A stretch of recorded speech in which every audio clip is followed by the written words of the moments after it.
important to understand what the 5G is doing and what they say it's doing. We're told on the IEEE beamforming document that this technology cooked your eyes like eggs in World War II.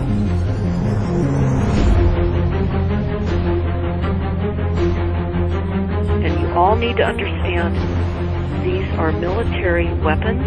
These are assault frequencies. If you garner nothing more than that, that's what you need to know. It's microwave radiation warfare, is what this is.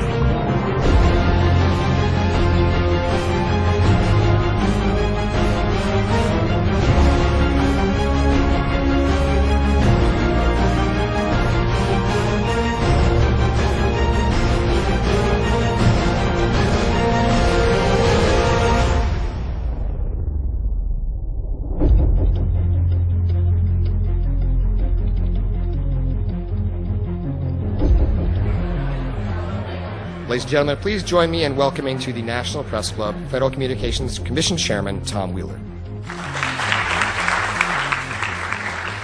It's an honor to be here at the National Press Club. The first generation wireless, 1G, was voice. The second generation, 2G, allowed both talk and text. The third generation, 3G, the internet, in a limited way. And today's technology, 4G, completed that digital migration. But if anyone tells you that they know the details of what 5G is going to become, run the other way. This video is brought to you by the number 5 and the letter G. And pretty soon, everything else will be too. I have to tell people 5G is a killer. I'm Mark Steele. Anybody who hasn't heard me, I'm a weapons systems head-up display expert, one of the leading experts in the world. I've actually brought cover in relation to this, and the reason I became an expert was because I invented them. What I'm going to say to you today, do not believe a single word I say. Not one. I want you to do your own research. You'll find it's absolutely terrifying. You got your buddy card? Aye. Oh, good lad. Right, because I'm talking to that. This 5G roll-up is a weapon system. I've got a letter in with central government because I know about weapon systems more than anything other. In Britain, in a place in the north of England called Gateshead, a scientist there called Mark Steele has been very publicly and actively warning people about the effects of LED streetlights, which he says in Gateshead are emitting now 5G. Right, what's the crack? Yeah, lads. I'm just having a word with these Gateshead council workers about replacing these transmitters on these lights that are causing harm and assaulting the community. This is an existential threat to the economy, to the environment and humanity. If these transmitters are everywhere, then everyone's at risk, surely.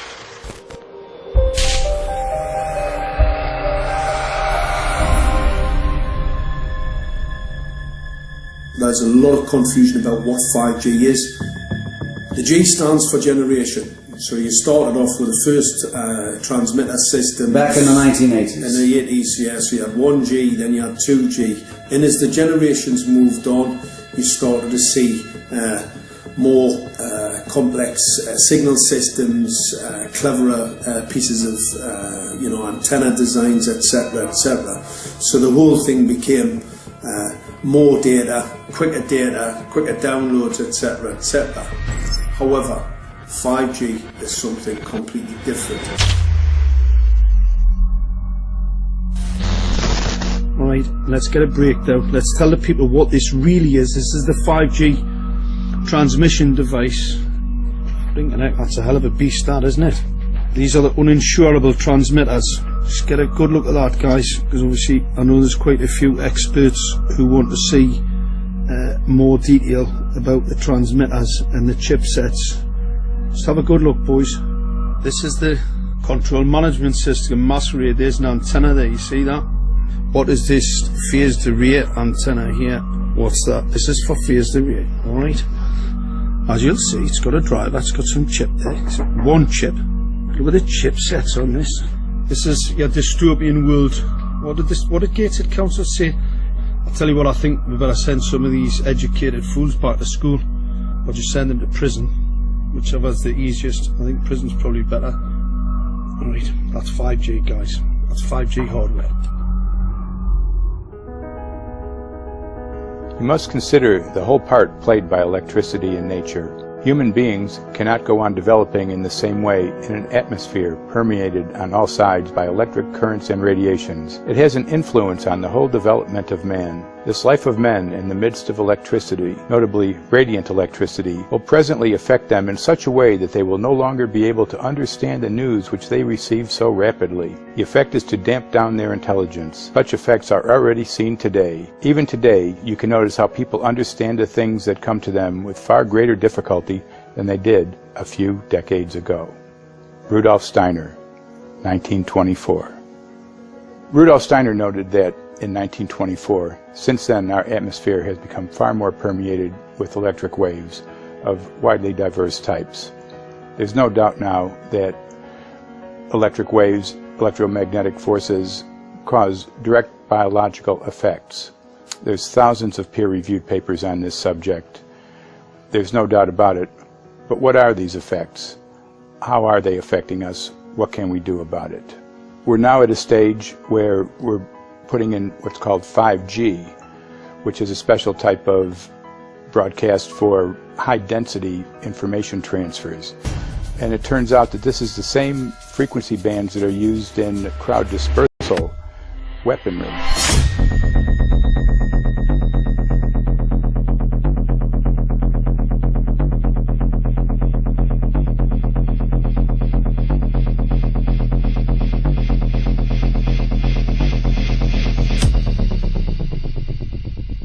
5G, first and foremost, is densification.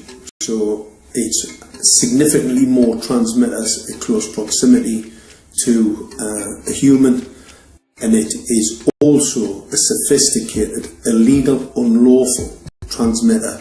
What I mean by that is it is a high gain dielectric lens antenna, and what that allows 5G transmitters to do is to 3D map its environment in your home. The 868 megahertz frequency is specific for battlefield interrogation systems, so sub-gigahertz. It allows the signal to travel through concrete brickwork with ease, and it can actually data gather. It is a target acquiring system. Phased array is basically radar off the battlefield.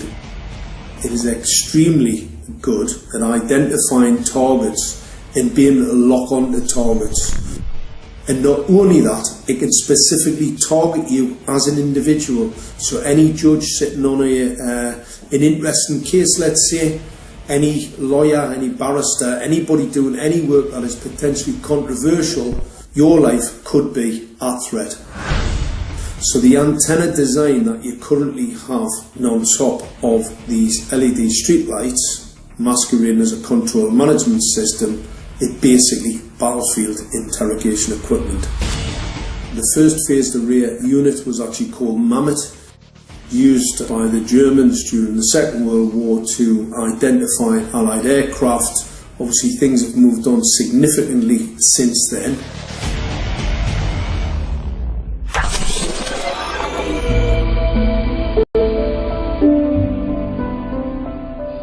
Well, I joined the Royal Navy in 1960, and I specialised in microwave warfare. Radar, obviously, which uses microwave, but they don't just teach you radar, they teach you all about microwaves and other uses. So I understood about microwave warfare and how it can damage people, how it can harm people. Microwaves then were used as weapons, as they are today. It is a perfect stealth weapon, and when governments don't like a group of people, For instance, the ladies who protest at Greenham Common in England about the American missile base they camped, they were microwaved. We microwaved Catholics in Northern Ireland to make them sick. It goes on all over the world, and it's a weapon that you don't know you're being targeted, because the dose is very, very low, which is actually more dangerous than a high dose. It's very, very low, and it may take a year or two, but you can cause neurological damage and cancers with low-level microwaves, and you can make all your opponents sick. It's a perfect weapon for a government. Our impulses are being redirected. We are living in an artificially induced state of consciousness that resembles sleep. Their intention to rule rests with the annihilation of consciousness. We have been lulled into a trance. They have made us indifferent to ourselves, to others. We are focused only on our own gain. Please understand, they are safe as long as they are not discovered. Keep us asleep, keep us selfish, keep us sedated. Almost immediately, I had neighbours knocking on the door, talking about children bleeding from the nose. I had images posted on Facebook. And one neighbour in particular came to my door and mentioned the fact that since the LED street lighting had been installed, she was bleeding from the nose every single night. I thought it was unbelievable. However, I spoke to another neighbour who lived not far from the first lady who mentioned this, and she also confirmed that since the LED street lighting had been installed, she also had started to develop nosebleeds and had never had nosebleeds before in her life. That then put me on a journey to investigate. I measured microwave radiation levels from the transmitters on top of the LED streetlights. The basic 868 megahertz, it was significantly higher than the current Council of Europe 1815 resolution, which is a maximum of 600 millivolts. I've measured up to over 3,000 millivolts. 5 to 6 times higher than the guidelines. Significantly higher than the current Council of Europe 1815 resolution, which states that 200 millivolts should be the maximum. The Bioinitiative report states that it should be significantly less than that. So we've got the Council of Europe, that's, you know, the International Criminal Courts are stating that, you know, the learned judges have said that 200 millivolts, and I'm measuring in bedrooms in Gateshead, minimum 600 and up to 4,000. Does this mean that in 2020, 2021, when 5G is destined to roll out globally, that you're going to get those kind of readings everywhere all the time? Everywhere all the time. Worse than that? Worse than that. Yes, 5G will connect the Internet of everything. If something can be connected, it will be connected in the 5G world. Hundreds of billions of microchips connected in products from pill bottles to plant waterers, requiring massive deployment of small cells. We won't wait for the standards. Now, to make this work, the 5G build-out is going to be very infrastructure intensive. We must reject the notion that the 5G future will be the sole provenance of urban areas. The 5G revolution will touch all corners, and that's damn important. The interconnected world of the future will be the result of decisions we must make today.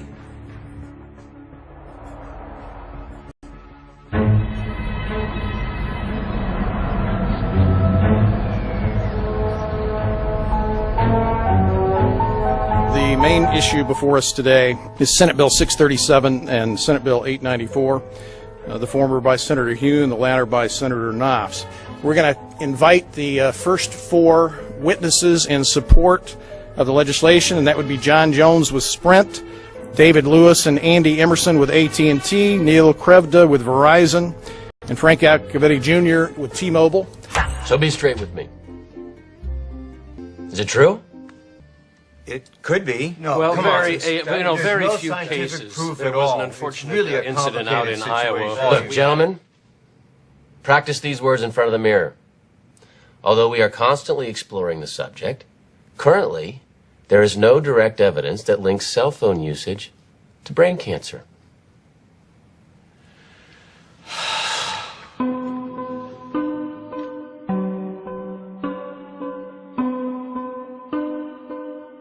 I'm Sharon Goldberg. I'm an internal medicine physician. I've practiced medicine for 21 years, and my background is mostly academic, internal medicine, hospital-based, clinical research, and medical education. I'm a certified Microsoft small business specialist. I've worked on space station designing the cabling system for the airlock module, where I was responsible for EMI, EMC analysis, which is electromagnetic interference, electromagnetic compatibility. I am a professor in the Department of Epidemiology, Biostatistics, and Occupational Health, and I teach there both toxicology and health effects of electromagnetic radiation. My name is Daphne Tachover, and I'm the founder of an organization called We Are the Evidence. We are an organization that represents the many adults and unfortunately many children who have become very sick from wireless technology radiation.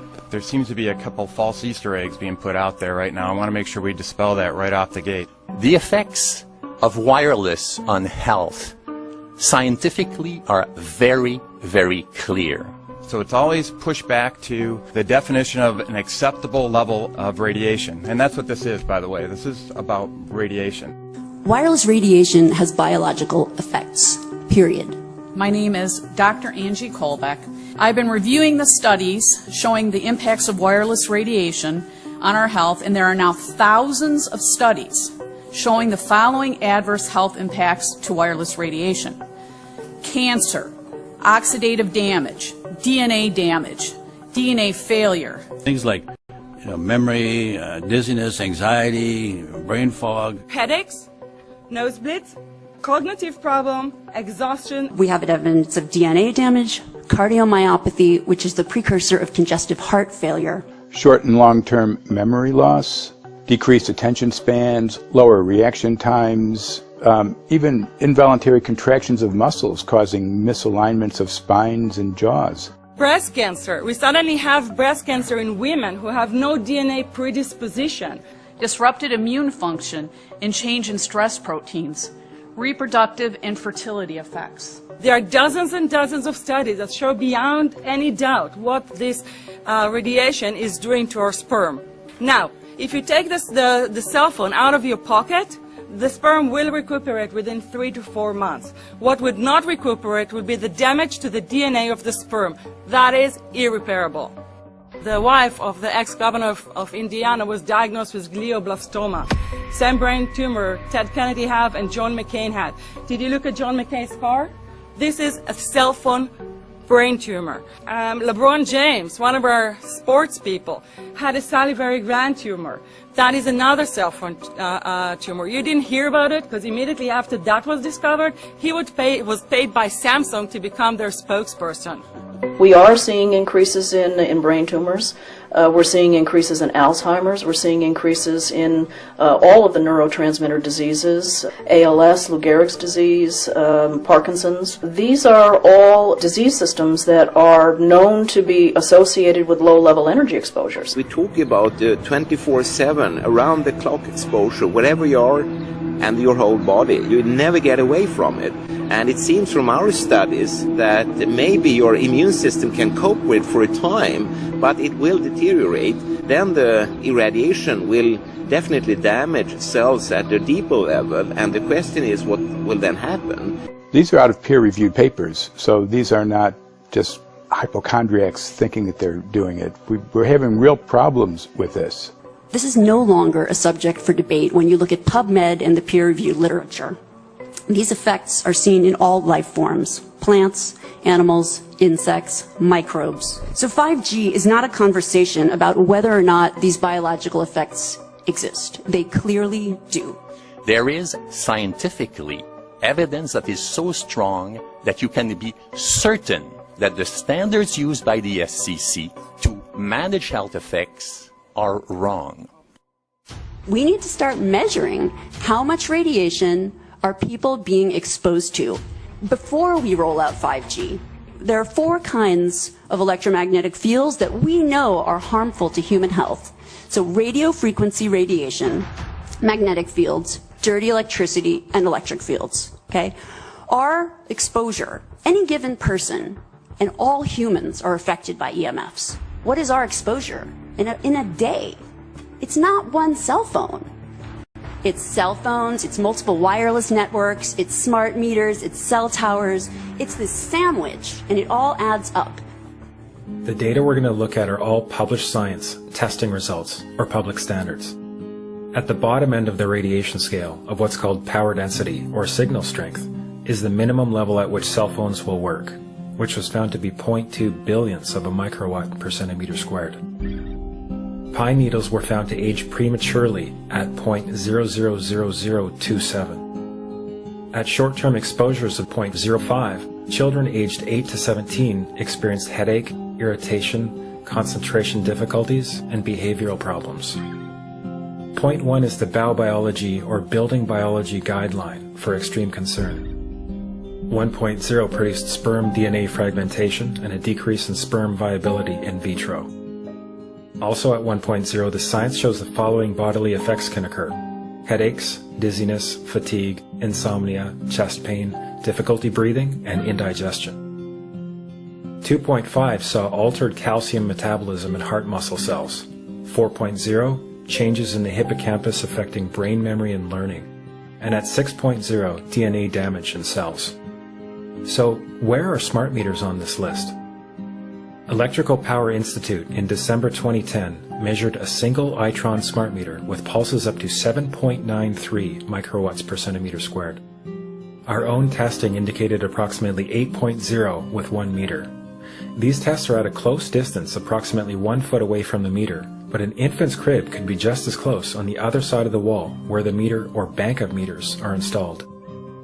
Even though there are all these known health effects at levels far lower, Switzerland, Liechtenstein, and Luxembourg see fit to set the standard at 9.5.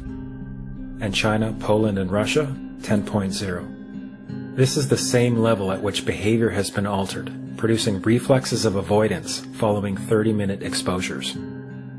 A room of 12 smart meters, very common and even a conservative number in an apartment building, tested at 19.8 microwatts per centimeter squared. This is hundreds of times higher than levels which clearly indicate harmful effects. So, how can utilities and governments get away with forcing these devices on everyone? This is how. In Canada and the US and several other civilized countries, the safety limit is set at 600 to 1,000 microwatts per centimeter squared. This so-called safety limit is literally tens of thousands of times higher than levels which are known to damage health according to peer-reviewed published science.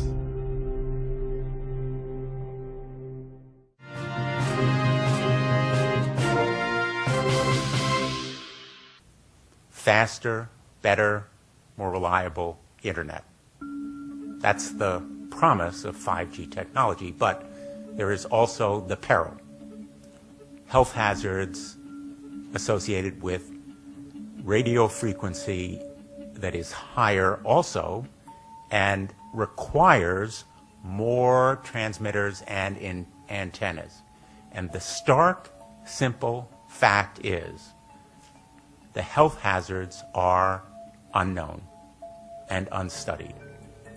And that is a sign of neglect and disregard on the part of the Federal Communications Commission that seems unacceptable. There have been no answers so far. The FCC basically has said everything's fine, but in order to reach a conclusion about the health and safety of this new technology, we need facts. Mr. Chairman, thank you for having this hearing. 5G, as you well know, also uses higher frequency waves that don't travel as far and will rely on a network of hundreds of thousands, potentially millions of small cell sites. And the question then is, are there any health implications, any public safety implications to those additional sites that are likely to be located close to homes, schools, workplaces, and closer to the ground? Correct? Correct, Senator. Yes. So my question for you, particularly Mr. Gillen and Mr. Berry, how much money has the industry committed to supporting additional independent research? I stress independent research. Is that independent research ongoing? Has any been completed? Where can consumers look for it? And we're talking about research on the biological effects of this new technology. Thank you, Senator. I think, thank you for your focus on the issue. Safety is paramount, and as you alluded to, we rely on the expert agencies, we rely on the findings of the FDA and others as to the requirements to keep all of us safe. There are no industry-backed studies, to my knowledge right now. Happy to visit with you as to what opportunities you think there needs to be more studies, and we're always for more science. We also rely on what the scientists tell us. So essentially, the answer to my question, how much money? Zero. I can certainly follow up with you, Senator. To my knowledge, there's no active studies being backed by industry today.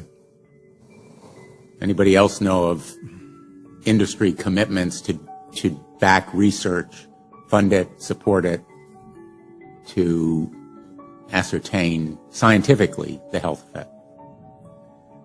No, I'm not aware of any. So there really is no research ongoing. We're kind of flying blind here, so far as health and safety is concerned. Thank you, Mr. Chairman.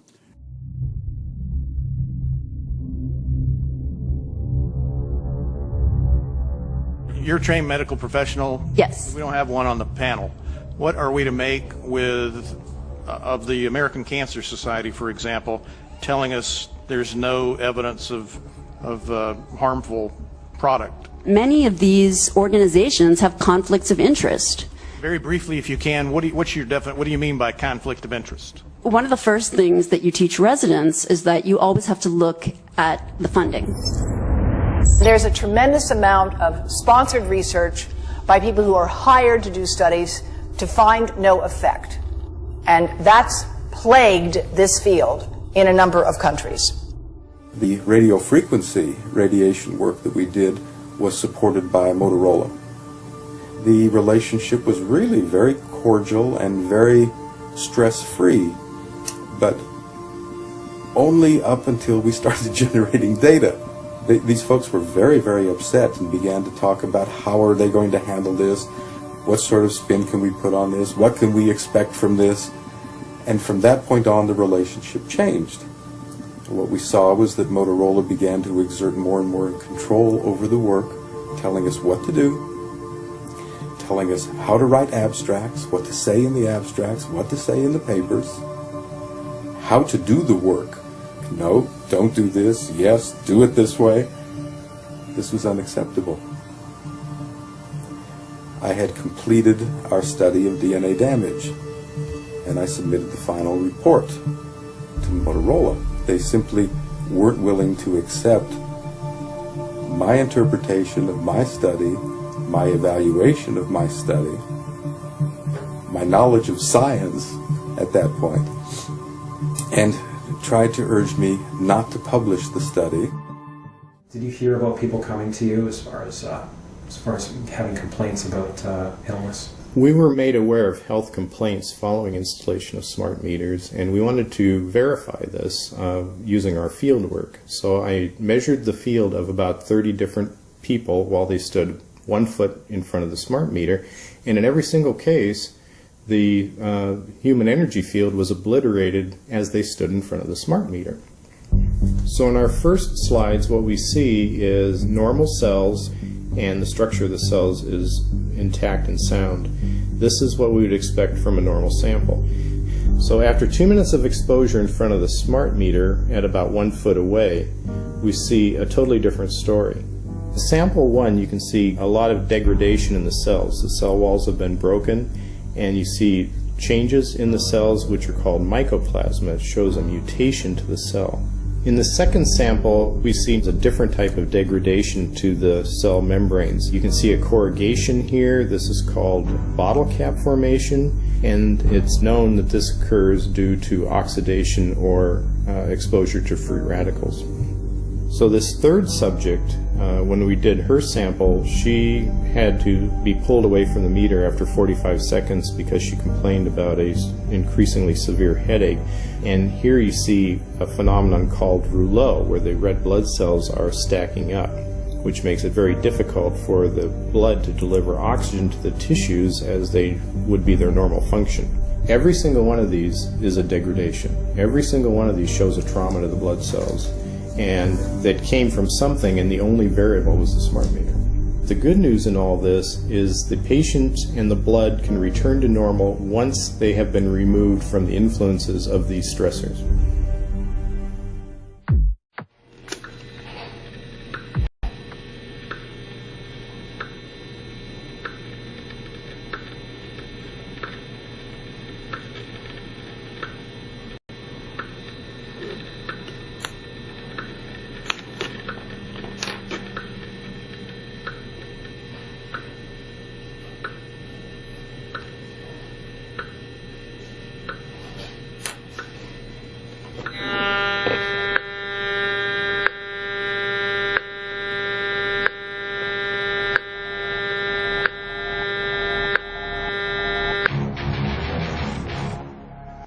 Some of the effects that we can look at, well, one thing is just our regular Wi-Fi, 2.4 gigahertz.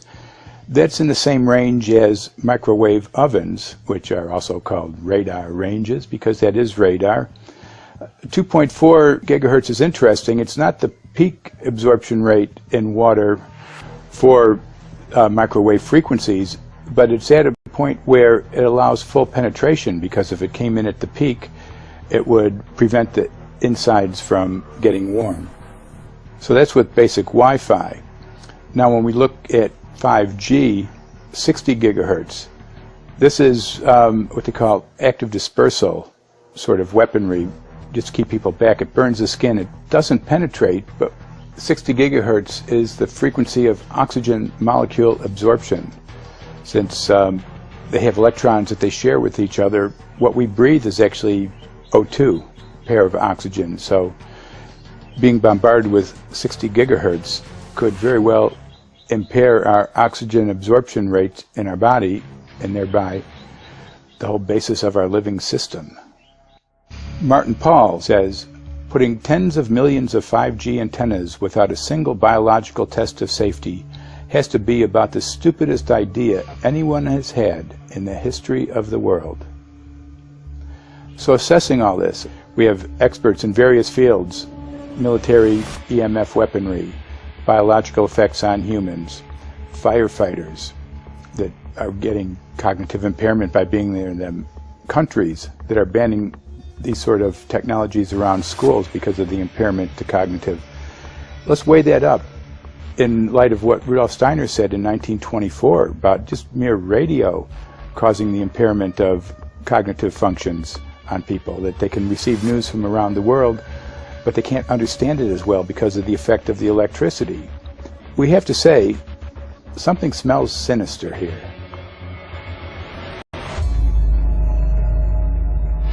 With the 5th generation, it's actually a whole new ballgame. It's not using the same technology. They're switching to military-grade millimeter wave technology.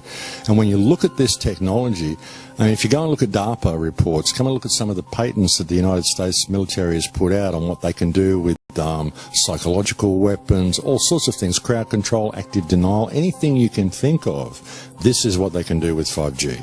So any type of military application you can think of which has an electromagnetic base, they can do with 5G. And they're putting this out blanket across the population. Ladies and gentlemen, the President of the United States. Good evening, my fellow Americans. In the councils of government, we must guard against the acquisition of unwarranted influence, whether sought or unsought, by the military-industrial complex. The potential for the disastrous rise of misplaced power exists and will persist. We must never let the weight of this combination endanger our liberties or democratic processes.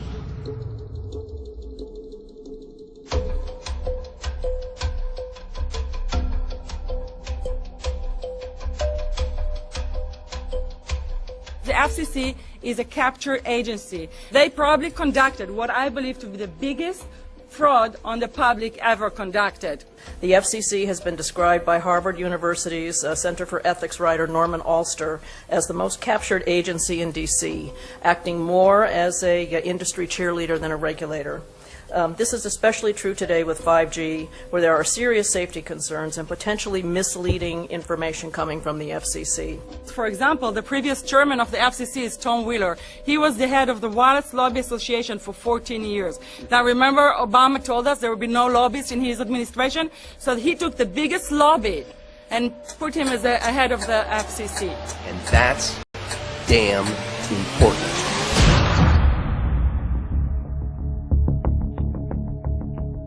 In 1993, the FCC started a rulemaking to adopt the IEEE regulations on this issue. IEEE is an engineer association.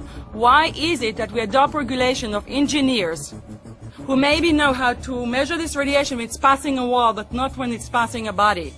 All our health agencies objected it, saying that it makes no sense to adopt engineer association, that they had not even one biomedical person on their team. They are effectively indemnified against adverse health impact lawsuits when the acceptable limits are higher than the limits actually shown to show harmful health effects. The FCC guidelines were developed for short-term exposures, 6 minutes, 30 minutes, depending on it's a phone or an outdoor exposure. And they have absolutely no connection to the biological effects that have been very clearly summarized in the Bio Initiative. So as you can see, there's a number of individuals in this room today that have serious concerns about this as regards to their health. If one of your companies decides to put one of these small cells up at a pole that's within, say, 50 feet of one of their houses, what recourse do they have to say, is there a way to move it somewhere else? There's language in the bill so that the authority can require the applicant to come forth with certification of compliance with the FCC's rules related to radio frequency emission. Remember that denial of request or denial of permit request that you can put in? It's going to point back to the acceptable levels as determined by the FCC, not the EPA or not the CDC, the ones who usually take care of health concerns, but by the FCC, which is staffed by former members of the telecommunication industry. That's the fox guarding the hen house. It's a fact that most insurance companies will not indemnify against EMF effects. Telecom companies around the world are warning their investors of potential major costs due to real or alleged risks of EMF pollution from their products. Interestingly enough, they're warning their investors, but they're not telling their customers. They're basically keeping it quiet because that's where their money comes from. So we're using technology that could be very potentially harmful to us, and the investors know it. But their only worry is that they might lose money, not that our health might be affected. First of all, I think what you should really think about is why is it that they're not insured. It's not that they chose to be self-insured. They actually rejected by the insurance company from being insured because they understand the risk. And so the insurance companies, the big insurance companies, will not insure the telecommunications? So there's insurance companies, and then there's what's called secondary insurance companies. Secondary insurance companies are the insurance companies that insure the insurance companies. So in an event, an insurance company, let's say I insure Verizon, and it may not be able to meet the claims, then the secondary insurance company is kicking in. Like Lloyd's of London. Sorry? Like Lloyd's of exactly. London. So two leading one would be Lloyd's of London and Swiss Re. Both told the insurance company not to insure the wireless industry, and this is why they're not insured. And that should give you a hint. Now, this is exactly why they have to prevent a health lawsuit. And how did they prevent lawsuit? That goes back to Section 704.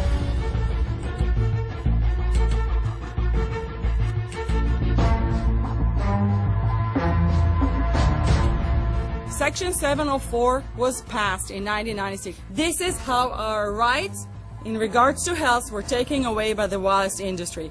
What this legislation did, it gave the power to regulate the health effects of wireless technology to the FCC. FCC is a spectrum auctioning agency. It's not a health agency. They don't even have one biomedical person on their team. And then the other thing that Section 704 did, it actually took the power from the states to regulate location of cell towers based on health. And what does it mean? It means that if they want to put a cell tower in front of your home, you cannot go to your city council and say, hey, stop, I don't want it. I just heard in a lecture that there are 10,000 studies proving that it's harmful. I don't want it. My child is sick. They will tell you, stop. You're not allowed to mention this in the city council because Section 704 says that if you will, and if the application will be rejected, the city will be sued, can be sued by the wireless industry.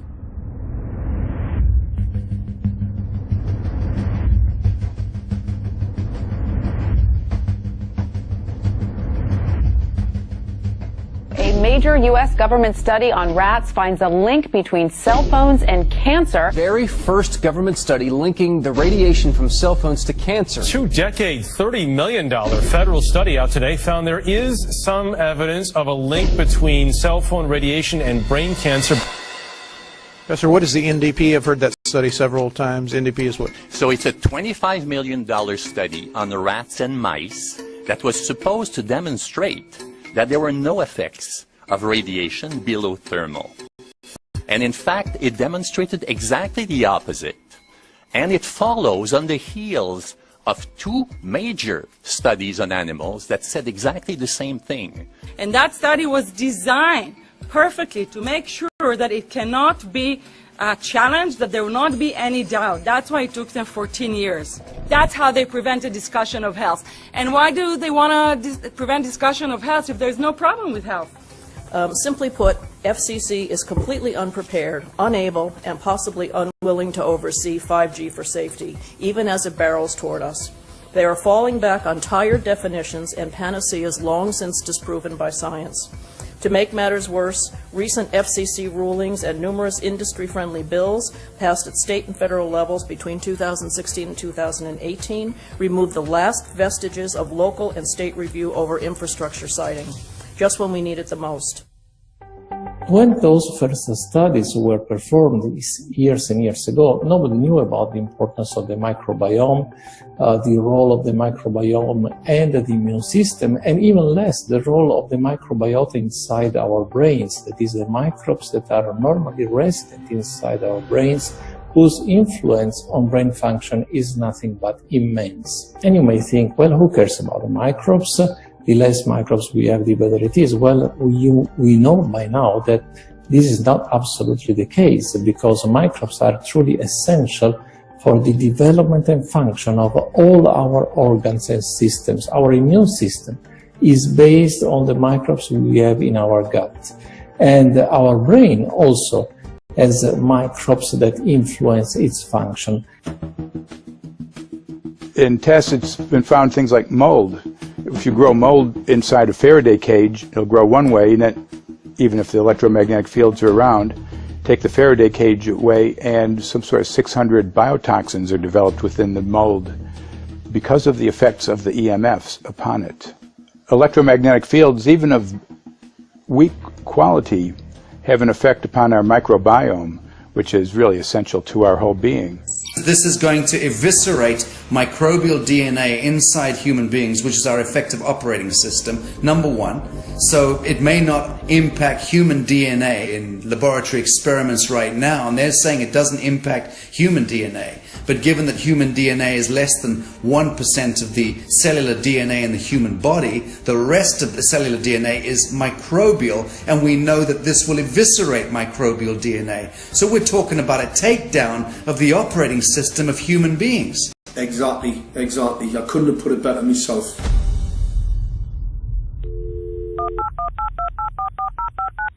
John Brandt. Good morning, Mr. Brandt. Wow, this is Amanda from Virginia. Hi, how are you? Hi, I've been trying to get a hold of you for months now. You guys are covering up chemtrails. No, we are not covering it. We have no reason to cover up chemtrails. Of course, you have every reason to cover it up. Every reason. It's called losing your job. What reasons would that be? Oh, well, you personally, you would lose your job if you were to reveal anything to me, and it's probably unsafe for you to even be speaking about this, considering the types of individuals you work for. It's not unsafe. It is unsafe. There's no problem with us talking on, you're a citizen, you're making a complaint, Oh, Lord have mercy on my soul. It's a complaint in an area that we don't have authority to regulate.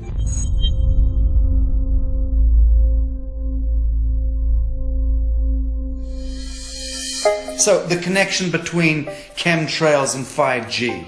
It's all interconnected. The metallized particulates, that would allow the 5G phased array, so basically the radar that would allow it to be able to identify you, so it can watch you, it can identify you in your own home 24 hours a day, 7 days a week. For the last X amount of years, we've been through chemtrailing, and that is now the cat is out of the box. We've had these nanoparticulates raining down on humanity for years now, impregnating our bodies, by best accounts staying inside our bodies. Those nanoparticulates, what you're saying, are building up a kind of a phosphorescence glow capability so that we can be flagged up in our homes, behind concrete and steel, inside bunkers, in the basement, doesn't matter where you are. The 5G will be able to now triangulate, map and read you, because you as a living being are impregnated with these nanoparticulates, which are acting as a kind of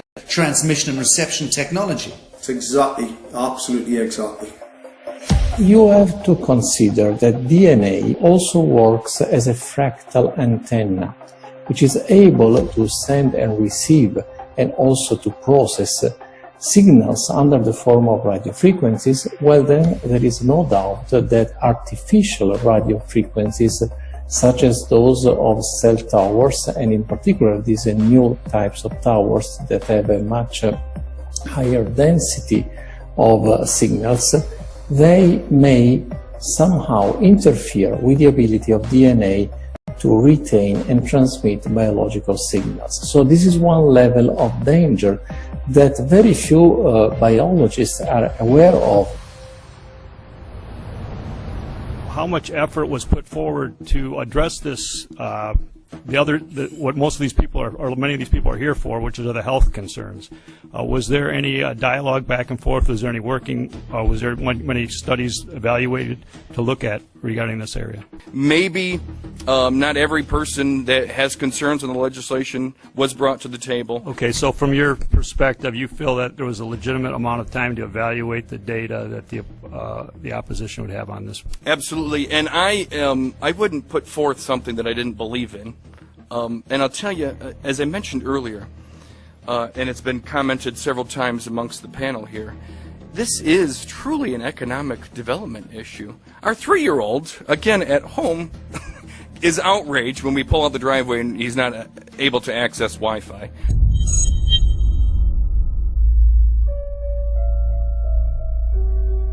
I think anyone who puts Wi-Fi into a school should be locked up for the rest of their life. I really do. I think they're not fit to walk on the surface of this planet because they haven't looked at the research, and whatever incentive they have, it is not worth the genetic problems that parents are going to face with their children when they're born. France has banned Wi-Fi in nursery schools and put warnings out for regular schools because they're finding there's impaired learning capacity in children when they're around Wi-Fi. And they have to put up warning signs where they put Wi-Fi transmitters. When I got sick and I learned that they're putting Wi-Fi in the schools in Israel, I was very sick at the time, but I could not tolerate the thought that children in the schools will become as sick as I have. And after a few months of correspondence, I submitted a Supreme Court case in Israel to ban the use of Wi-Fi in the schools and replace them with wired network. The 4 top diseases that kill our children, our young adults right now, are brain tumors, thyroid cancer, testis cancer, rectal cancer, everywhere we put our cell phones.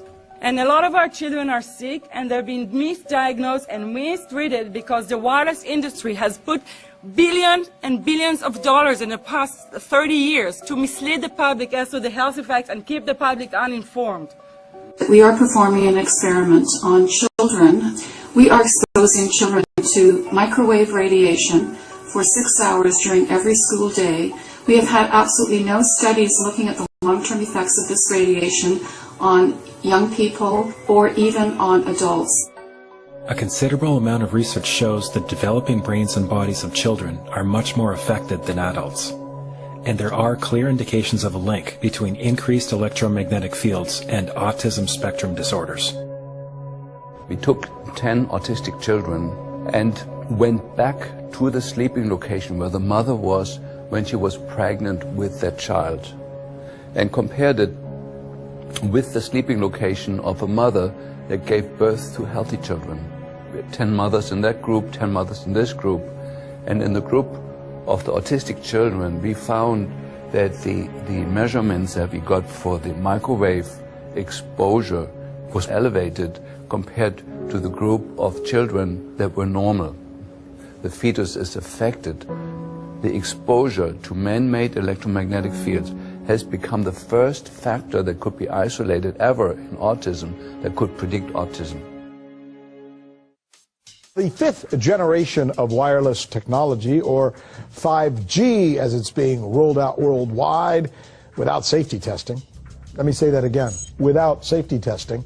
And how we've got scientists and doctors and environmental organizers saying, stop this. Because in terms of the effects of wireless radiation, the science is in. Wireless radiation can lead to cancerous heart tumors, brain tumors, DNA damage. Wireless radiation is linked to infertility, to autism, Alzheimer's, and more. And guess what? All the effects that I just listed, those are some of the effects that are known according to the technology that's being seen today.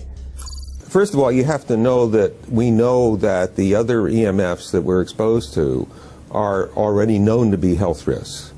And basically that 5G, because of the frequency that's going to be used and because of the extraordinarily high pulsation levels that will be used, is a much bigger threat to our health than the things that we already have, which are very substantial threats to our health. We're not just talking about the intensity. We're talking about the frequency and the very high level of pulsations.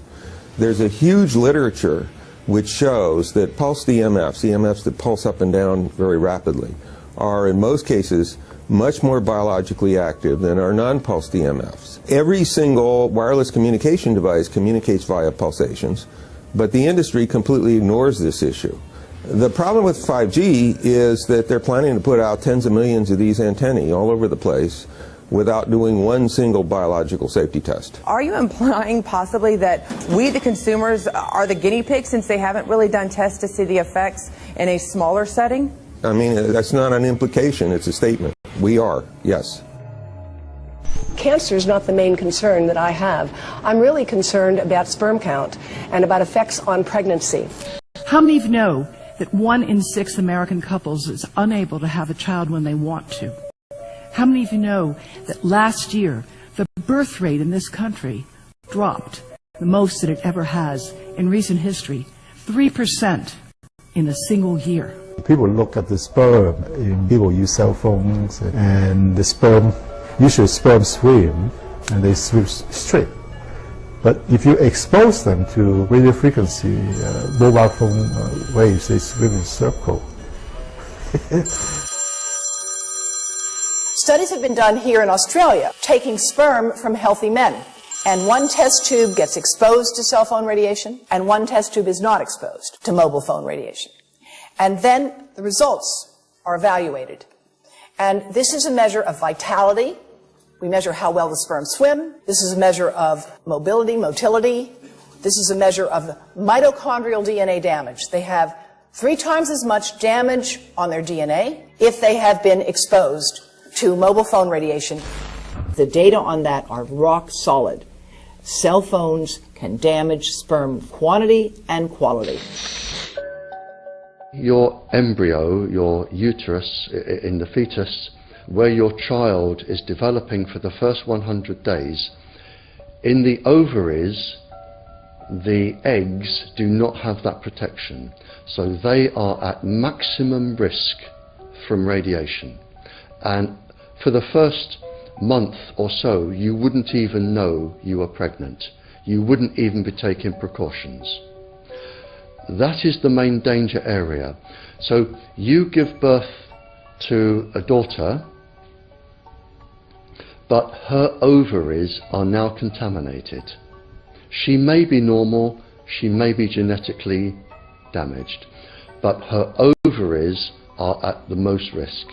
So when your daughter grows up and she becomes pregnant and has a baby, this is where one of these eggs will be fertilized and come out.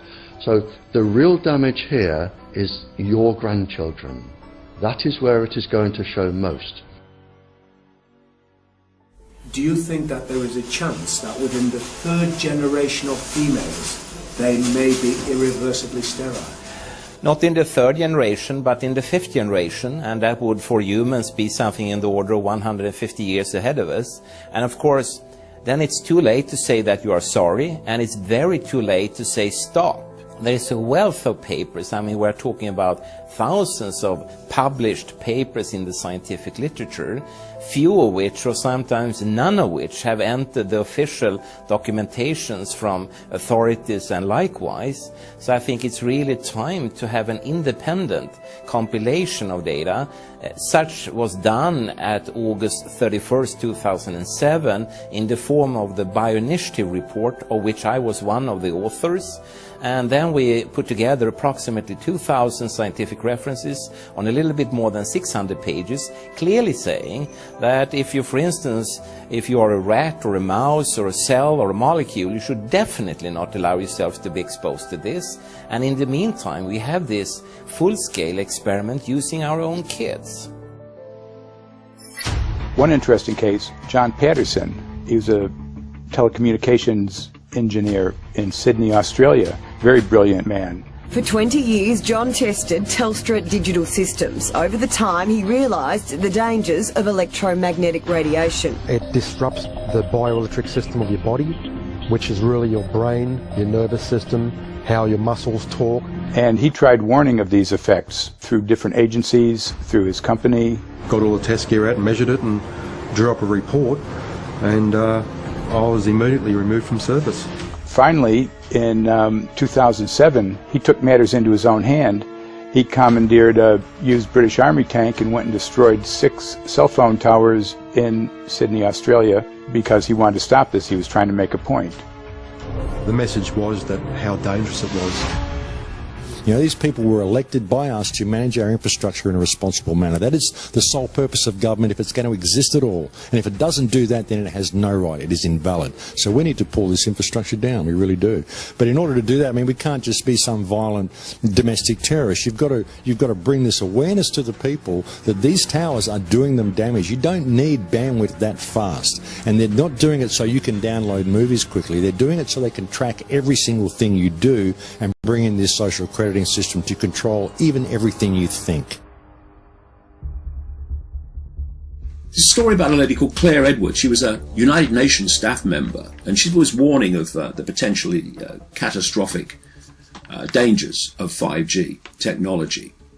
I took the issue to the UN Secretary General, Antonio Guterres. He is a physicist and electrical engineer, and lectured on telecommunication signals early in his career, yet asserted to me that he knew nothing about the dangers of 5G. Current public exposure levels are at least 1 quintillion, that's 18 zeros, 1 quintillion times above natural background radiation, according to Professor Olle Johansson of the Karolinska Institute in Sweden. The highly dangerous biological effects of EMFs have been documented by thousands of studies since 1932, indicating that we may be facing a global health catastrophe orders of magnitude worse than those caused by tobacco and cigarettes. 5G is designed to deliver concentrated and focused electromagnetic radiation in excess of 100 times current levels in the same way as do directed energy weapons. There is currently an international appeal signed by 237 EMF scientists from 41 nations urging the UN and particularly the WHO to exert strong leadership in fostering the development of more protective EMF guidelines, encouraging precautionary measures and educating the public about the considerable health risks, particularly the risks to children and fetal development. Sorry, because we are talking with someone that is a little bit ignorant on these things. We're talking to the Wi-Fi systems. I become worried because I put those devices in my house. I will have to. I mean, I confess my ignorance on this. We will have to. But I'm going to raise this with WHO, which I think is the organization that might be able to deal with it properly. Because I must confess, I was not aware of that danger.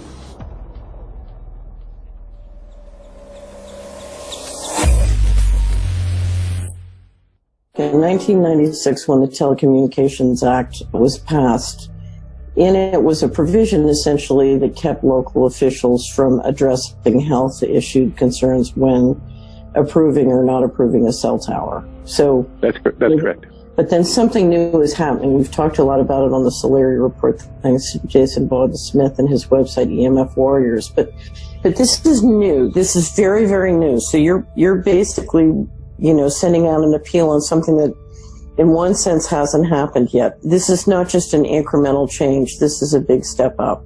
It's a sea change. An onslaught's not an improper word. It's a bombardment. So instead of a cell tower 1 mile or 2 miles from you and you still have cell phone service, we're going to have antennas every block, and some poor soul is going to have one mounted to a utility pole maybe less than 20 meters from their home. So this kind of, invasive bombardment with this many antennas, I mean, just in 1 square mile, if you do the math, 1 per block and 16 blocks per mile, that's about 250 antennas per square mile. The millimeter wave is untested. Former FCC Chairman Tom Wheeler openly said that they don't plan to test. We won't wait for the standards. And then our appeal also addresses the fact that there's a plan to roll out 5G through satellites in low Earth orbit. So 20,000 satellites, which will cover every square foot of the planet with a 5G signal. 6, 5, 4, 3, 2, 1. Night after night, politicians and other leaders were telling Americans that Sputnik revealed that we were at great risk. Not just our pride, but our security is at stake. If Russia wins dominance of this completely new area, well, I think the consequences are fairly plain. Probable Soviet world domination. We choose to go to the moon in this decade and do the other things, not because they are easy, but because they are hard. Because that challenge is one that we're willing to accept, one we are unwilling to postpone, and one we intend to win.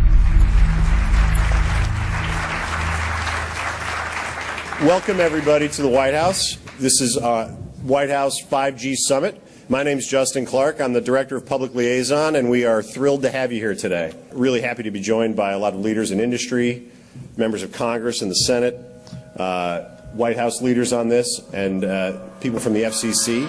Before we start, one, we are government, so don't assume we know anything, okay? I do agree. I don't know anything. I have become accustomed to giving speeches in my new position on subjects about which I frankly know very little, and we need more cell towers and connections in Connecticut, my home state. It's ridiculous.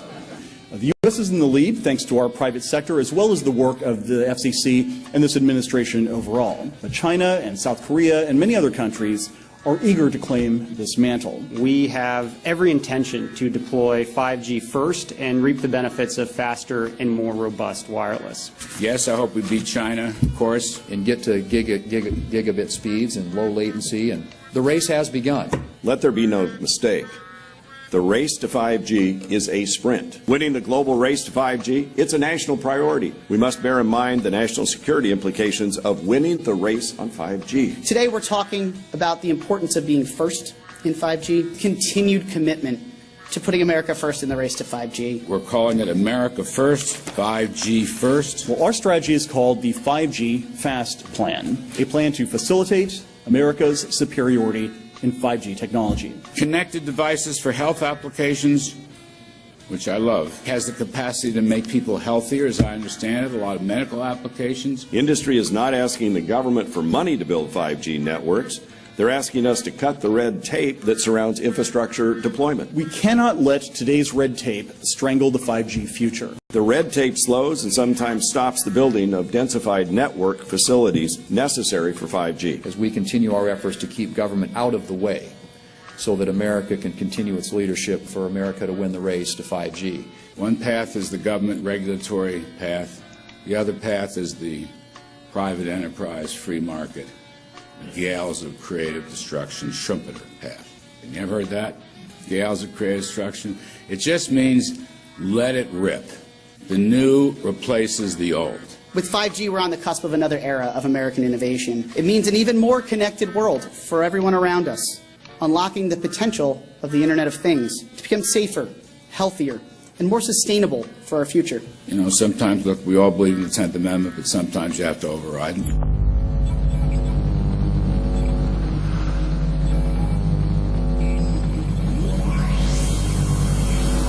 By the way, the 1996 bill permits that kind of override. We're not here to be completely heavy-handed, but sometimes you got to do what you got to do. And some of these states or cities that don't want to cooperate want to shake us down. We can't allow obstacles and barriers to stop this movement. That's all.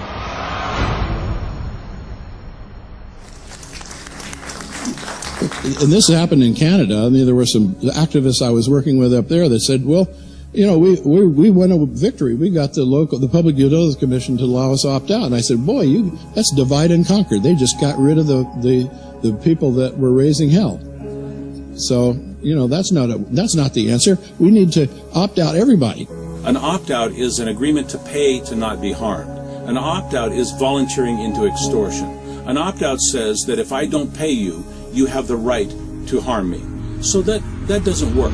This is a mandate. This is being pushed down your throat by a company that is not responsive, by a government that is not responsible, and it's being done in a collusion that's designed to undermine the individual rights of individual people in communities across the country and around the world. The Minister for the Environment has a duty. His duty is primarily to ensure that there is cleaner, better, healthier environment for people in this country.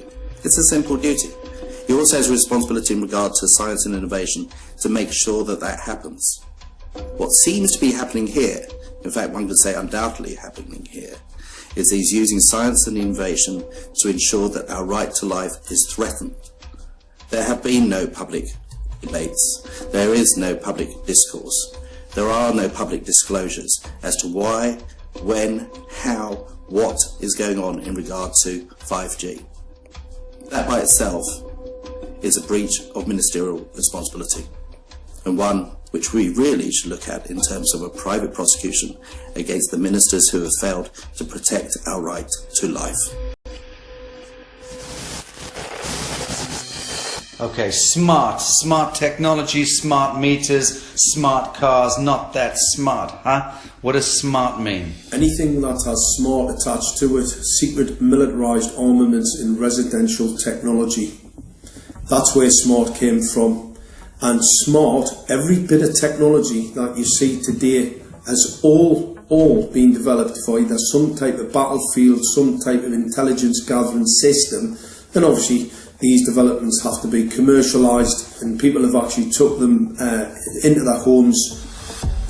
The definition of a smart grid is a wireless system that will fundamentally turn every single appliance in your home into the equivalent of a transmitting cell phone. That's every computer, every television, every furnace, every air conditioner, every coffee machine, every printer, every single appliance that you have in your house will eventually, in a smart grid, have an antenna that's embedded into it that will transmit your usage data to a smart meter on the outside of your home that will then transmit your usage data to another tower receiving a usage signal that will then go to the utility company for supposedly billing purposes.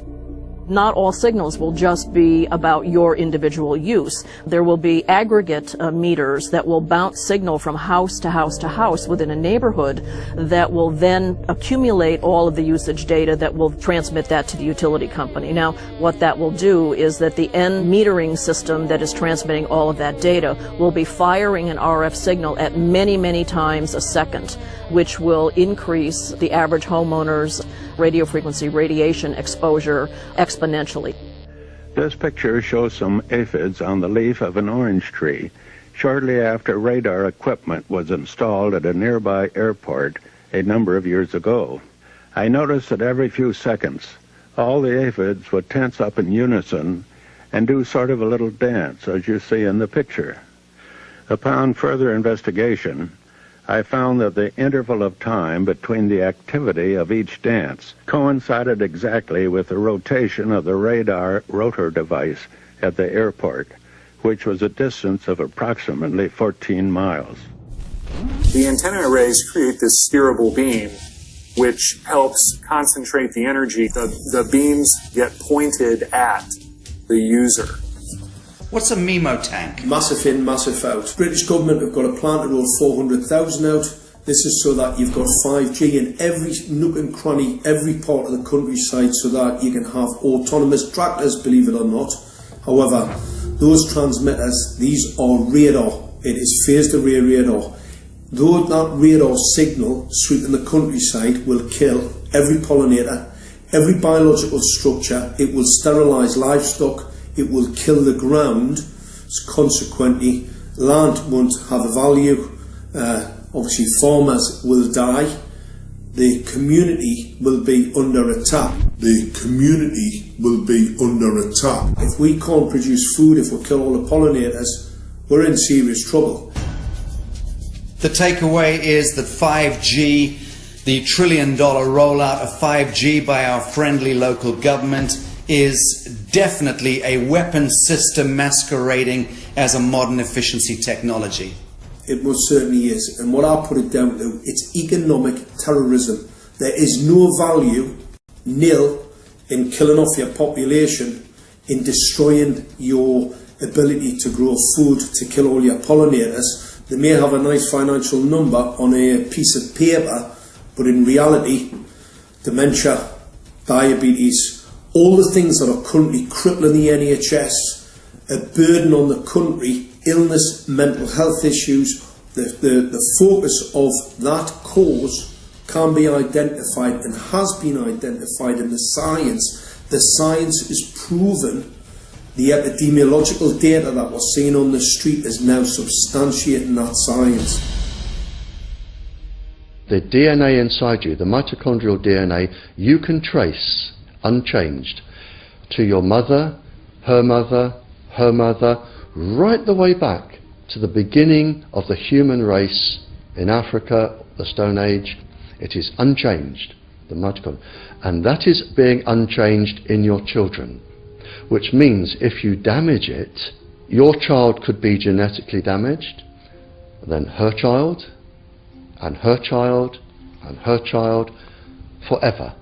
You are condemning the future generations of every single child. There is, however, a light at the end of the tunnel, or there is some ray of hope. Thanks to the principles of biological quantum entanglement that we have learned how to exploit in the field of biology and medicine, now we can transfer the information from the microbial DNA to the human DNA.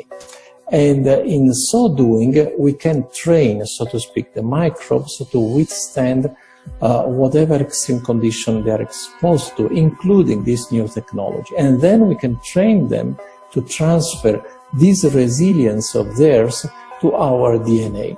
So let's say that there are good reasons to be worried about the introduction of these new technologies, but fortunately, since the knowledge in the field of quantum biology, in the field of microbiome medicine is advancing as fast as potentially harmful technology, then we can exploit this knowledge to protect ourselves from any real potential or perceived danger from these new technologies.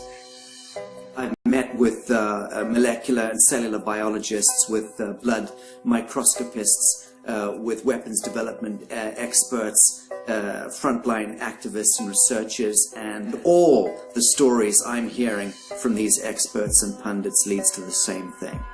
5G is almost certainly the end game.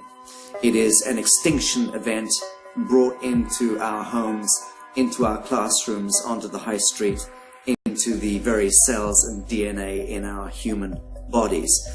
It is such a perilous threat that it is almost impossible to imagine, let alone describe. When the 5G signature goes live, it will tap into a multitude of satellites which are in geosat orbit around the surface of the Earth. Millions of surface antennas will pick up that signaling and will then scatter the signaling into hundreds and hundreds of millions of different micro antenna systems set up on street lamps and even in your home, which you're not aware of incidentally. The LED light bulbs in your home invariably contain the micro or nanotech lens flare capacitors which will receive the 5G signaling, and it will proliferate the 5G signaling everywhere by exploding the signal into billions of photons which will target everything all at the same time. This is stealth technology. This is invisible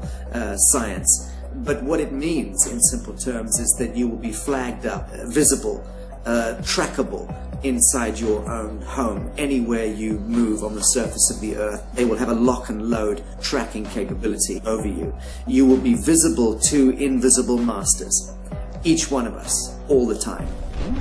Today, our governments and the corporate sector have managed somehow to infiltrate the mainframe of our civilization and are pushing through a $20 trillion infrastructural rollout without any, and I mean without any, health science running behind it.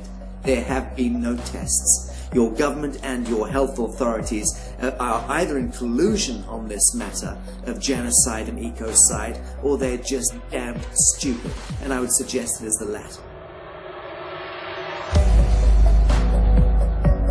Shame on the technologists and the electricians who are furthering this technology in our homes, in our offices, in our streets. Shame on the legislators and the parliamentarians and the troglodytes and bureaucrats that proliferate our society today. Shame on that echelon for putting their signatures to contracts which allow the fast tracking of this technology into our homes and onto our high streets. Shame on the parliamentarians and international leadership whose wetting signatures and seals of office are sanctioning and permissioning the rollout of something which is arguably the greatest threat to humankind. Shame on each one of us who now fail to get up out of our homes, walk out of our front doors and challenge every so-called authority who dares to violate our bodies, our homes and our future generations.